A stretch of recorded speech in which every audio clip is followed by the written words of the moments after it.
Praise the Lord. Thank you once again for joining me today. We've been talking about Maranatha, the second coming of the Lord Jesus Christ. But for now, we've been focusing on understanding prophecy. What is prophecy? Who is a prophet? What are the importance of prophecy? Last time we were looking at the range of biblical prophecy.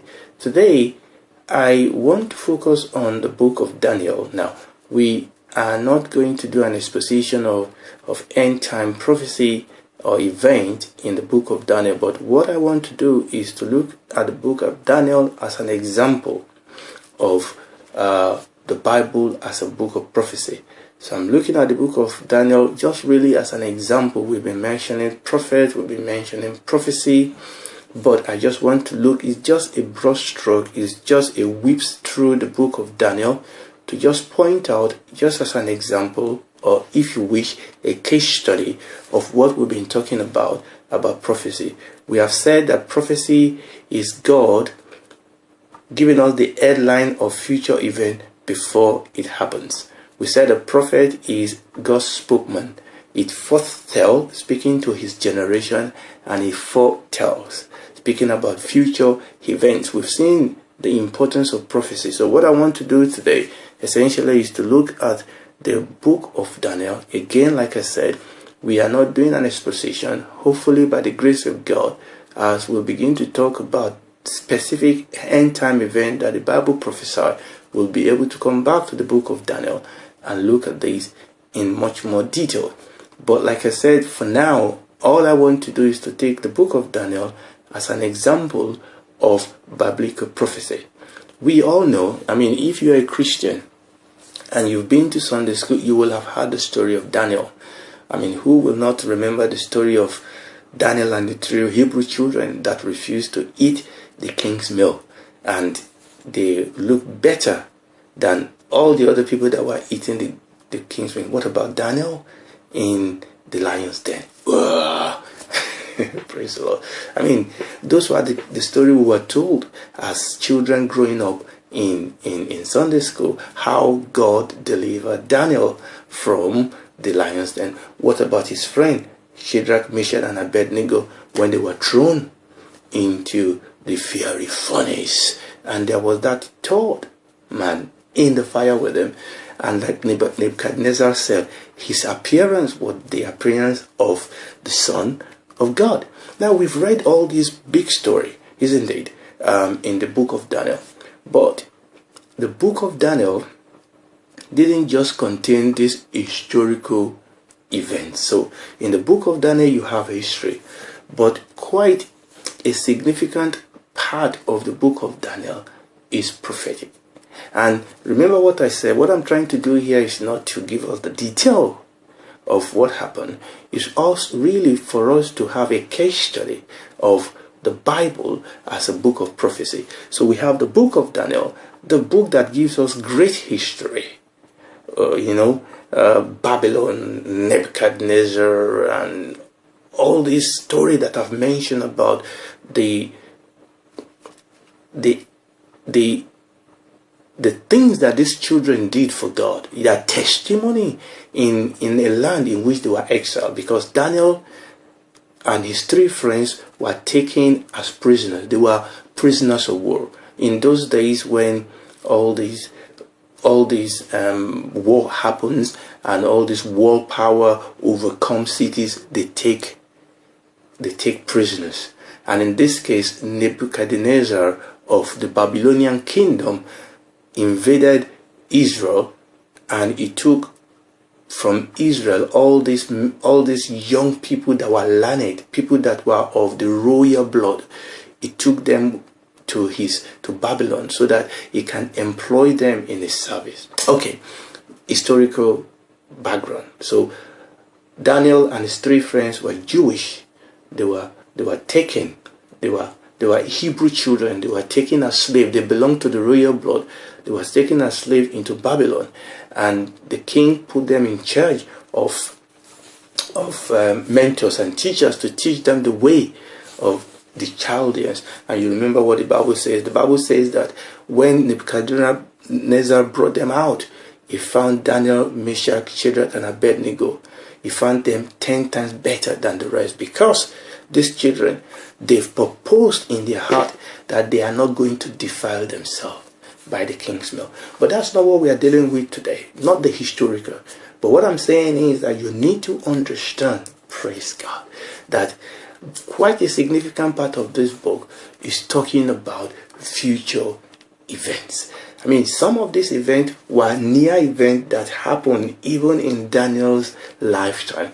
But some of these prophecy happened quite later, far prophetic events. So I just want us to look, because we've been talking about prophecy, I just want us to take this case study. I want us to look at this example of the book of Daniel. Praise the Lord. Now, one of the things you will see as you study the book of Daniel is that in the book of Daniel there were a few number of prophetic visions and dreams. And this is very important. Okay, the prophetic detail that is set forth in all these various prophetic visions and dreams in the book of Daniel, they are so astounding, they are so detailed, that many skeptics actually want us to believe that the book of Daniel was written after the event. I mean, listen to me. We've said this. That Bible prophecy proves God, and proves that the Bible is divine, and proves that there is God, and proves that the Bible is the Word of God. Praise the Lord. I mean, these events, this prophecy are so detailed that critics want to argue that they must have been written before or after the events. And that's because even the critics will agree that if this book is true, are you listening to what I'm saying? If this book is true, if Daniel wrote this book, and if this is true, and he wrote it during the time that the Bible says he wrote it, then this is a proof of the Bible. This is a proof of God. This is a proof that the Bible is the Word of God. But irrespective of what the critic says, we know that the scripture is true. Let me give you one or two things. Number one, the Lord Jesus himself quoted from the book of Daniel. So if you believe in the Lord Jesus Christ, amen. Are you listening to me? If you believe in the Lord Jesus Christ, so we can just ignore all these arguments. If you believe the Lord Jesus Christ believed the book of Daniel. I mean, if Daniel was a horse, if the book of Daniel was a fraud, the Lord Jesus would have told us. But the Lord Jesus quoted from the book of Daniel, number one. Number two, Jewish tradition tells us that the book that we see in Daniel has already been collated by the time of Ezra and Nehemiah. Okay? And that during the reign of, and we're going to talk about that when we come to the details, that during the reign of the Ptolemies, let me bring up my, here, that in about 250 BC, which was during the reigns of the Ptolemies and the Seleucid. Okay, don't worry about that. We'll come back to that in a second. Not a second, in future teaching. That during the reign of the Ptolemies and the Seleucid, the Hebrew scripture was actually translated into a Greek version that we call the Septuagint. And this was actually the Bible, and I make mention of this in previous teaching. This was the Bible that the Lord Jesus read, the Greek translation of the Hebrew scripture. But this was already done by around 250 BC. I'm not giving the specific because these are ranges, around 250 BC. And this was well before quite a number, praise the Lord, this was well before quite a number of the prophecy that were given in the book of Daniel happened. So we have reason, to be sincere, the critics, the skeptics will, and I see this, praise God, the skeptics will hold on to anything and everything without evidence. They will twist evidence. They will twist scholarship just to deny God. You know, let me say this, a point in time, a point in case, I should say, is the whole issue of evolution. I mean, evolution is absolutely scientifically bonkers. Evolution is absolutely scientifically stupid. But yet, all these scholars that should know better will rather pander the falsehood of evolution. Why? Is because they cannot face the alternative. Let me tell you the truth. The scholars and the scientists don't always say the truth. They are supposed to. Don't believe people because they are scholars. That's the word. Don't just believe them. Oftentimes people lie because of what is at stake for them.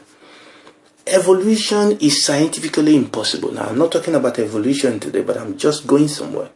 Evolution is scientifically impossible. It's mathematically impossible.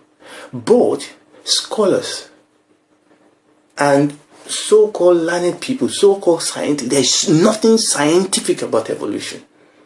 It's absolutely impossible. People want us to believe that this system came out of nothing. But the truth is this: people that propagate this lie, they know. And they will keep teaching it in schools, they will keep propagating it, not because it is true, but because they don't want to accept the truth. Because they don't want to face the alternative. Because if evolution is not true, then the alternative is that there must be a creator. That there must be somebody that created this. There must be somebody that fashioned it. There must be that this world shows the handwork of a designer. But no, science doesn't want to face that fact. And they come up with all sorts of lies. So, coming back to the book of Daniel, and it's the same thing. People will come with scholarship, so-called fake scholasticism, to try and put when the book of Daniel was written far into the future, just to try and prove that it cannot be listened to me. I will say this again. If the book of Daniel is true, and it is, and no amount of lies and scholarship is going to pull the wool over the eyes of men. Thank God there are honest scholars out there that bring the truth to us, and I like reading them. Unfortunately, the secular social media and they will not print this. Do you know?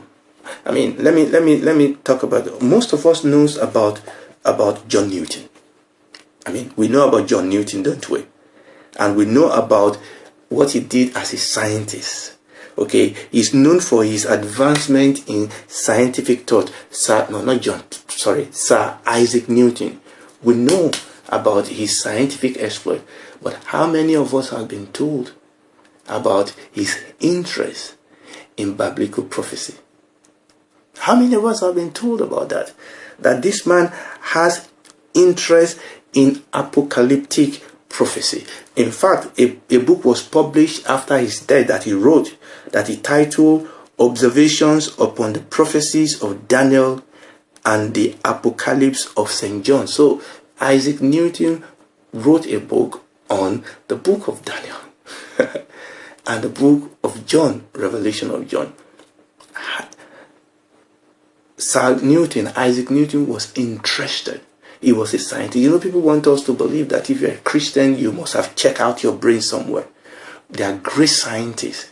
There's great scholars that are Christians. Okay?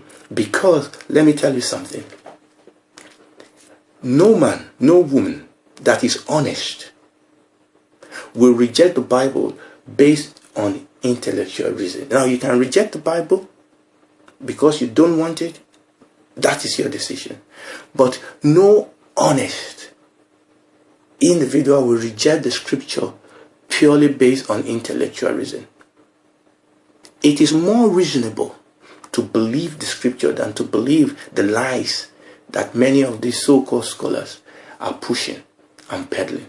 It is easier, it is more reasonable to believe the scripture, to believe Daniel. People will argue because they are starting from the point that there is no God. They are starting from the point that there can be no miracle. They are starting from the point that human being is the ultimate. And therefore, they will lie, they will twist fact, they will use scholarship so-called to confuse people and to peddle. Now, in the book of Daniel, we have 5 sets of prophetic visions. Now, please pay close attention. I'm just going to, this is just a quick review, really. In the book of Daniel, we have 5 sets of prophetic visions, and these are visions of future world empires. And we see them in the book of Daniel. In Daniel chapter 2, the first vision we read in the book of Daniel was actually given to a pagan king, Nebuchadnezzar. So that was in Daniel chapter 2. We saw the vision of Nebuchadnezzar. And then we come to Daniel chapter 7 and we saw the vision of Daniel. And he has another vision in Daniel chapter 8. And I'm going to go through all this very quickly, just in a snapshot. And then in Daniel chapter 9, we have the very popular 70 weeks of Daniel. And then in Daniel chapter 11 and chapter 12, we have one of the most detailed prophecy of future events. And Daniel chapter 11 and chapter 12 actually give us the detail of what was going to happen in what people call the 400 silent years. That was the 400 years between the time of the end of Old Testament scripture and the beginning of the New Testament, between Malachi and Matthew, if you can put it that way. That 400 years, people call it silent years, but it's not silent. God spoke about the events that was going to happen, and the event that indeed did happen in that period of years. In that 400 years, they were already highlighted. How about that? In the book of Daniel chapter 11 and chapter 12, to some impossible details of what was going on. And remember, before you don't allow any deceiver, don't allow any scholar to want to pull the wool over your head to say, no, it was really, no, it couldn't have been, because by that time, are you listening to me? By the time quite a number of this prophecy was fulfilled, the book of the Old Testament scripture, the Old Testament was already canonized. I mean, tradition tells us that when, and I mentioned this, I mean, not the whole story, but I mentioned this, that when Alexander the Great was going to attack Jerusalem, the high priest opened the book of Daniel and showed Alexander the Great future prophecy concerning himself. And that saved that city. That saved that land. Don't let anybody pull the wool over you. This book shows us the might of God, the power of God. But God has given us this prophecy for a purpose. That we may know Him, that we may know His plan and His purpose, that we may live a life, that we may put ourselves on the side of God. It's a fearful thing, people of God, to put ourselves against God. It's a fearful thing. When we come to know this issue, people that are taking God for granted will stop it. Okay? When we come to know this issue, we'll begin to live our life in accordance with His will. So we have these 5. 1, 2, 3, 4, 5. So we have these 5 visions of future world empire that we see in the book of Daniel. Let me just go through one or two of them, and then we will closed. Let's start with the first one. That's the one we see in the book of Daniel chapter 2. You know the story.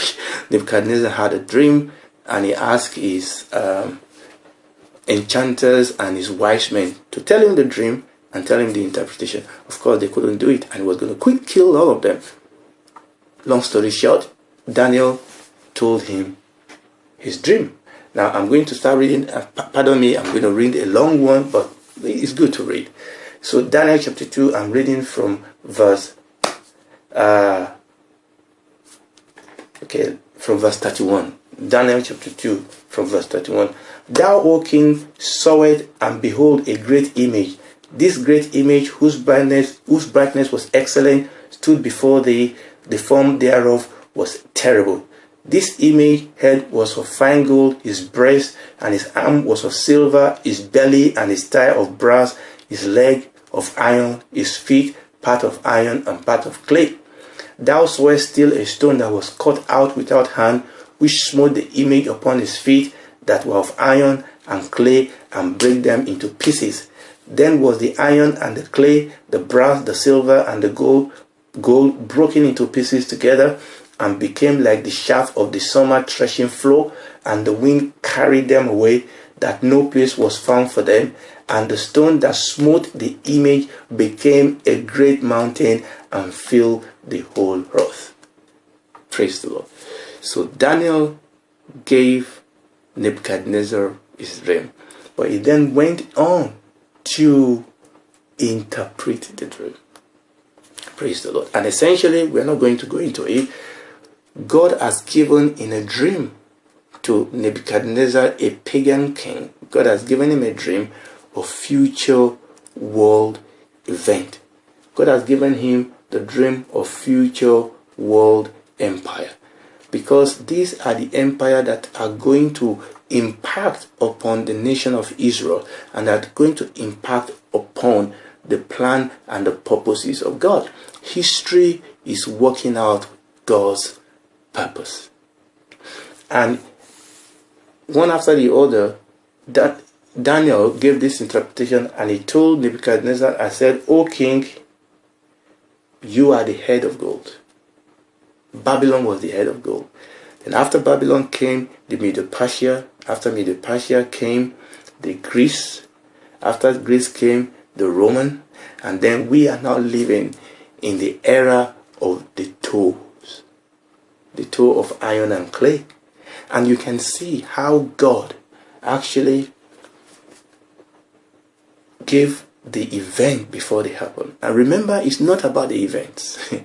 It's about God. It's about God's plan and God's purpose. It's about God's people understanding the sign of the time and knowing what they ought to do. Knowing the direction of God, where God is going, what God is doing, and putting ourselves in alignment with God. But there's something that Daniel said towards the end. He said, the great God has made known to the king. I'm reading this concluding part of verse 45.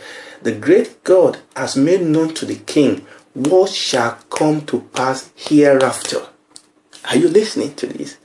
That God has made known to Nebuchadnezzar what shall come to pass hereafter. The dream is certain and the interpretation is sure.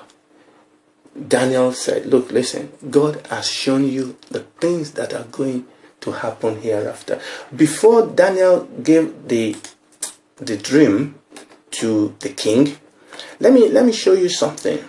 And when Daniel came to the king, and the king was asking him, can you give me the interpretation? Daniel says something. Daniel answered in the presence of the king and said, verse 27, he said, the secret which the king has demanded cannot the wise men, the astrologers, the magician, the soothsayer show unto the king. These are the people that men are going to for instruction, for direction, to know the future. He said, but there is a God in heaven that reveals secret and maketh known to the king Nebuchadnezzar what shall be in the latter days. Now these are God's prophecy. This is what God has planned for the future. And he said, there is a God in heaven that reveals secret. So prophecy reveals to us God's secret, God's plan, God's purpose. Praise the Lord. Okay. He said, and that he that revealeth secret made known to you what shall come to pass. God that knows the future, God that plans the future, has revealed to us in the prophetic book the things that should come to pass. Amen. Praise the Lord. And God revealed these things to us.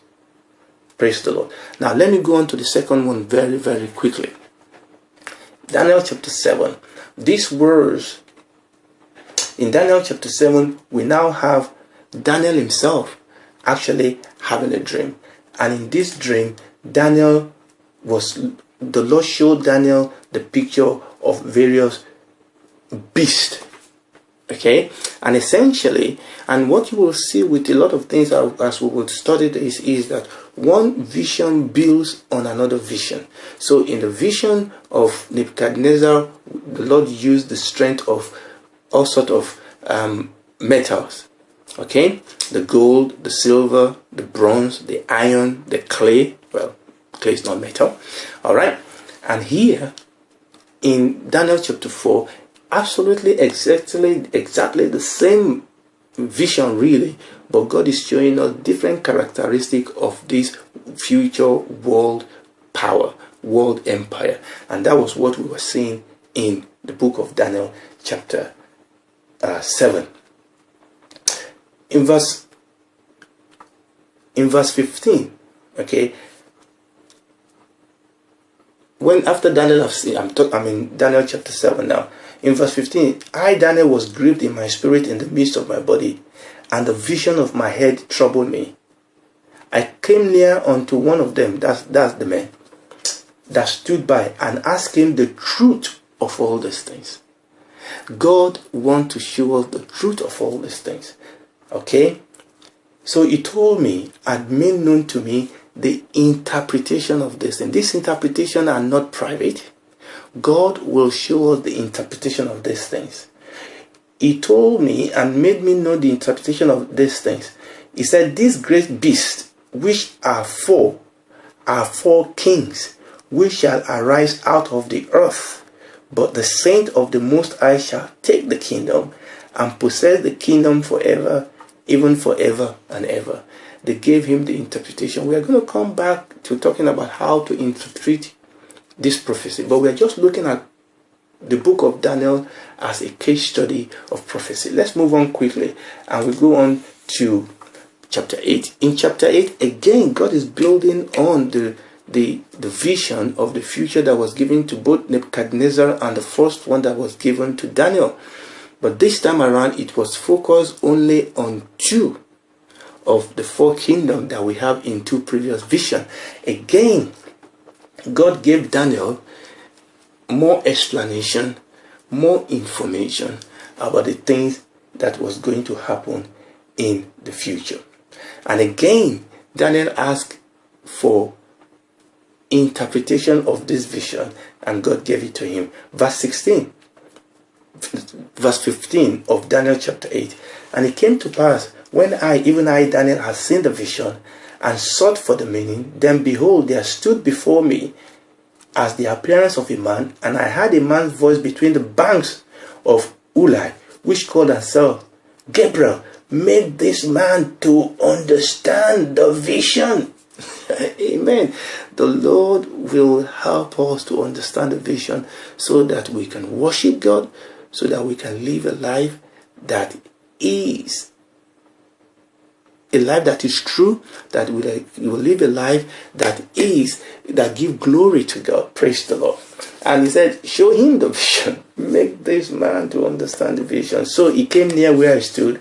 And when he came, I was afraid and fell upon my face. But he said unto me, understand, O son of man, for at the time of the end shall the vision be. So this is a vision that is showing to Daniel things that is going to happen at the time of the end.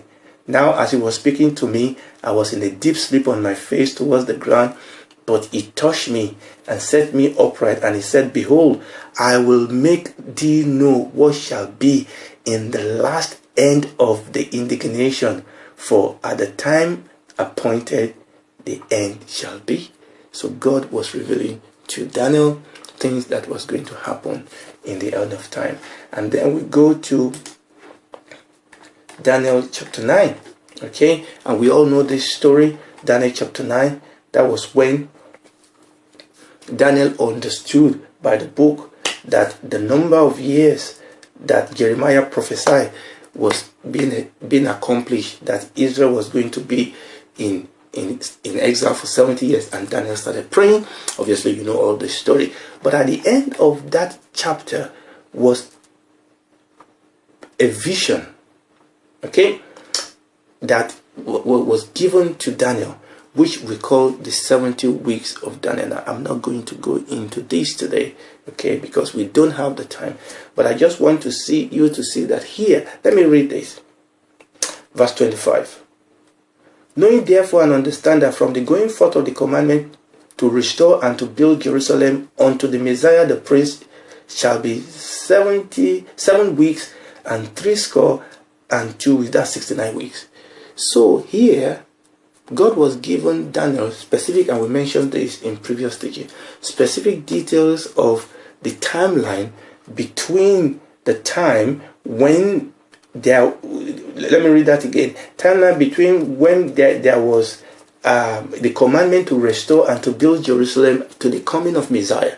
And here he also talk about the fact that Messiah was going to die, and there's a lot of future prophecy that was jammed, almost crammed into this prophecy, this 70-week prophecy that was given to Daniel. And finally, and I'm not going to open into that, Daniel chapter 11 and 12 give us stupendous details of what was going to happen